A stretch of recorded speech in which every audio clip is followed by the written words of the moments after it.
Hi, I'm Mal from the Money Study, bringing you another episode of our Take 10 Challenge, number 59, starting your own business, perhaps.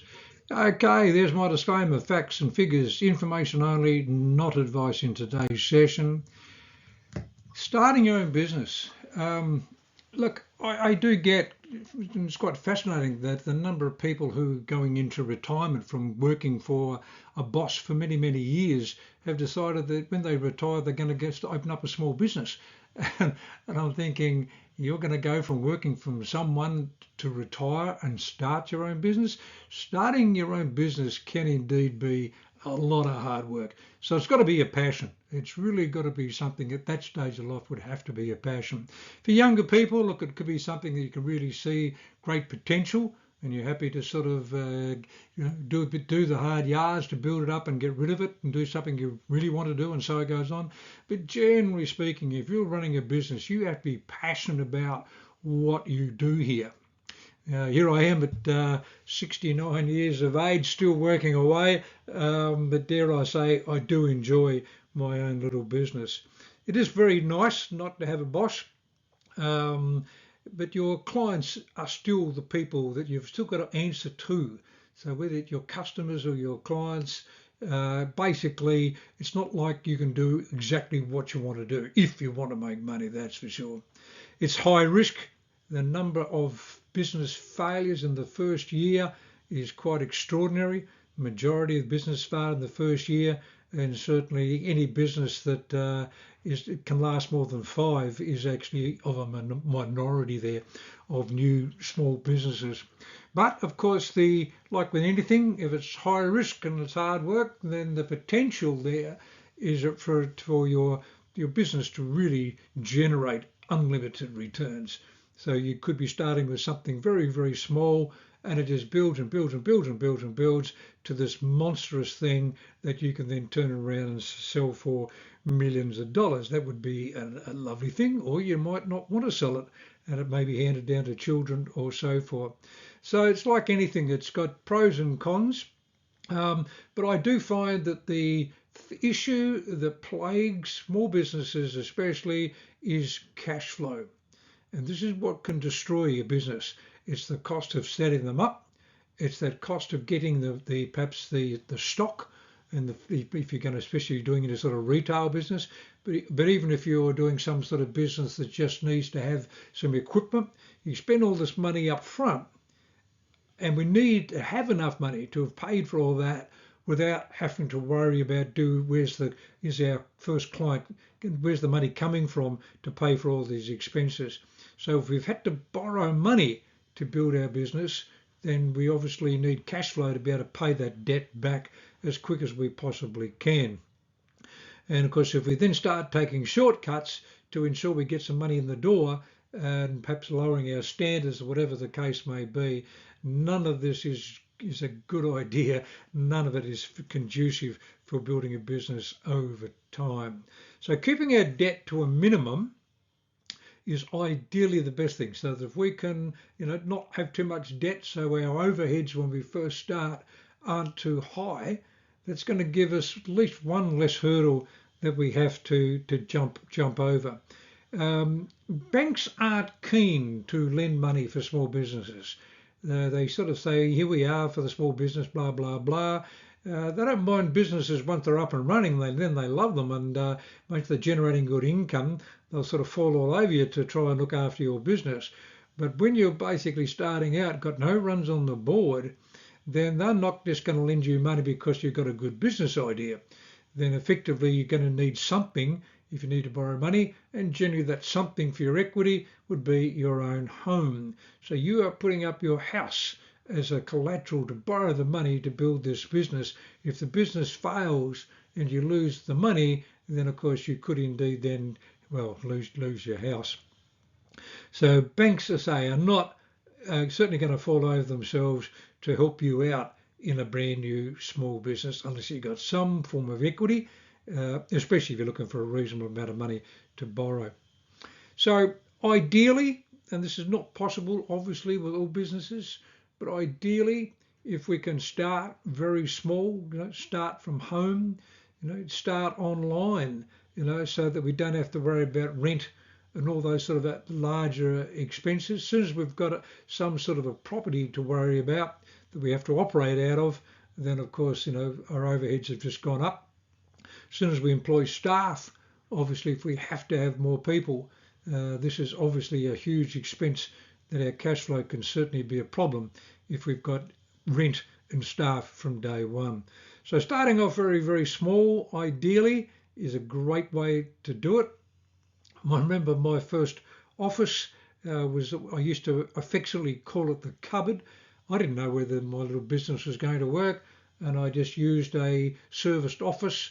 I had the cheapest office they literally had. It had no windows. It was just a square room. It had a table, and literally that was it. But at the starting point, that's really all I needed. And, I built it from there.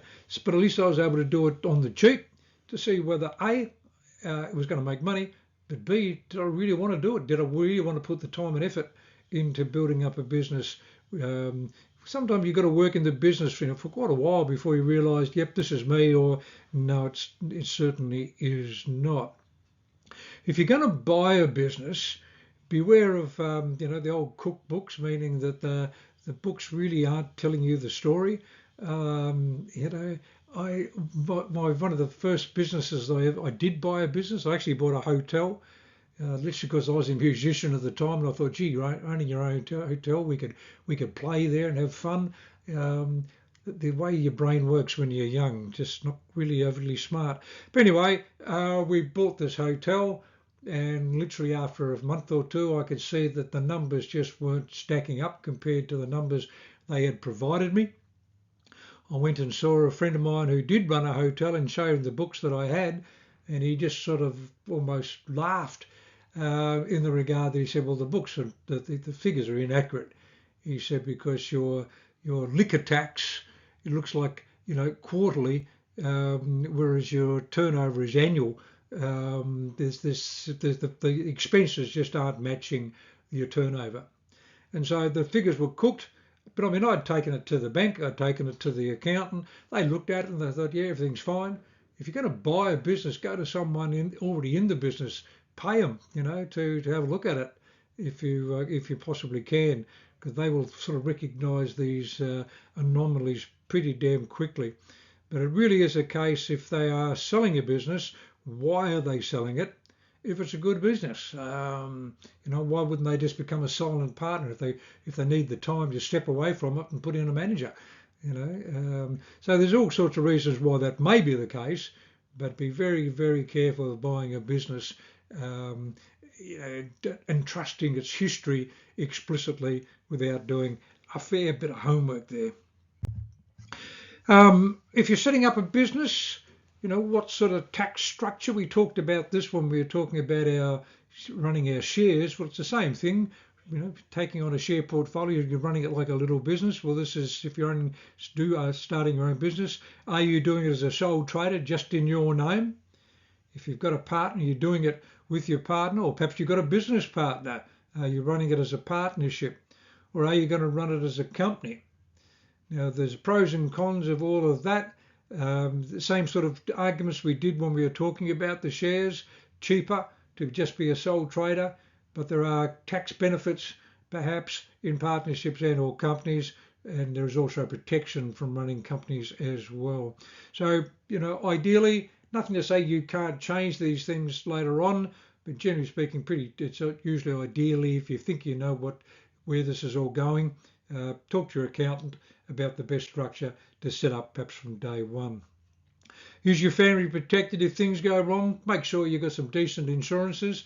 Nothing worse than obviously having a business that then obviously something happens to you, you can't work, the business is failing. This is putting pressure on the family. What sort of insurances do you have in place, and what sort of legal protections have you got in place if the business finds itself with some sort of huge sort of bill? Does the business have public liability, professional indemnity and so forth, insurances to protect the business from some sort of being sued or something similar?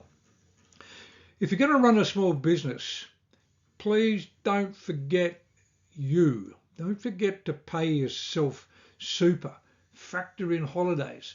If this business, isn't going to be able to pay you some time off, if this business can't afford to pay you, 11% super, then the income it's earning you've got to deduct all that. You've got to be able to, factor in having some holidays, at some point. You may not get them for the first couple of years or so while you're building it up, but you certainly need to be able to factor in what that's going to look like and how you're going to afford to do it. But certainly the superannuation side of the situation, if you do start up a company, then yes, and you're employed by your company, then the company would have to pay you superannuation. You can't avoid that. So in some ways that's probably a good thing. But if you're just a sole trader, remember that you can contribute to a super fund getting tax deductions. So this is going to help you from a tax perspective. But of course you need to have some money from somewhere, from the business, hopefully, to be able to afford to be able to put into super. Are you doing this as a business or is it just a hobby? And so I don't mind people retiring and taking on a little bit of hobby that they can make a bit of money on the side. To me, that's more of a hobby than a true business. To me, a business is more along the lines of, we are relying on this income for our existence. But a hobby is obviously something that we enjoy, but we can basically turn it into something that's generating money. That's a great way to start a business.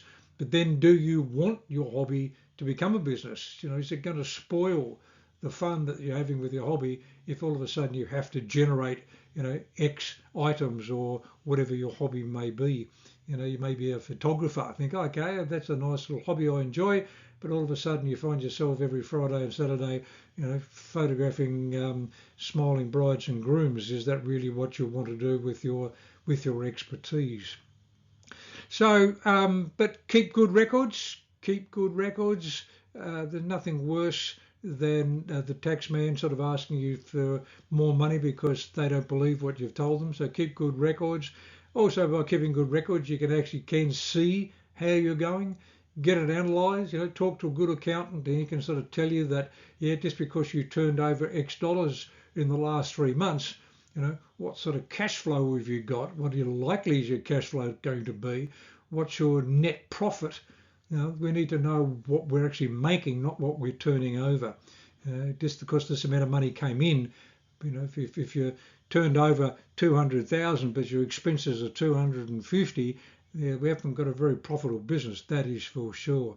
So we need to be able to calculate from all of our good records the actual returns, monthly, quarterly, half yearly. Are there certain periods of the year where we are likely to make less money or make more money because your business is seasonal or something like that? And we need to know, can we survive a whole year and so forth. And if you're not good on record keeping, use a good accountant, that's for sure. And anyone starting up a new business, I really strongly suggest you use an accountant for at least the first few years or so. I still use an accountant. Even today, even though I could do my own BAS and do my own tax return, I still find having a good accountant who I can sort of bounce ideas off and just step back from the business a little bit to look at it rather than sometimes if you're in the business, you look at it a bit too closely, you're a bit too emotionally attached to sort of really make some tough decisions that may necessarily be made. But I really strongly suggest getting a business mentor. If there's someone who doesn't have to be the same business type in the same area, but it certainly would probably help. But certainly someone in business that you can sort of talk to about all the issues relating to business there. I mean, we could talk for hours on all the issues relating to running a business, and we will come back to these bits and pieces, but this is just a bit of an overview just to make sure that you don't just jump into a business with starry eyes, because most businesses are very tough to make money initially. So if you're buying a good business that's already up and running, generally speaking, the amount of money they're going to ask for it is hundreds of thousands if you've got a good business, in which case you're borrowing money. Can the business not only sustain running the business, paying you, but can it pay the debt as well? So we'll come back to this. in various forms in another going forward. But yeah, good luck to anyone who's doing this. And always love to hear your good stories relating to anything that you do in the investment world. So yeah, always just drop us a line and say this is what we did and this is how we did it. Always good to hear the little stories as to know that people are making good use of perhaps some of this information and or give me some ideas. Look forward to joining you on another session.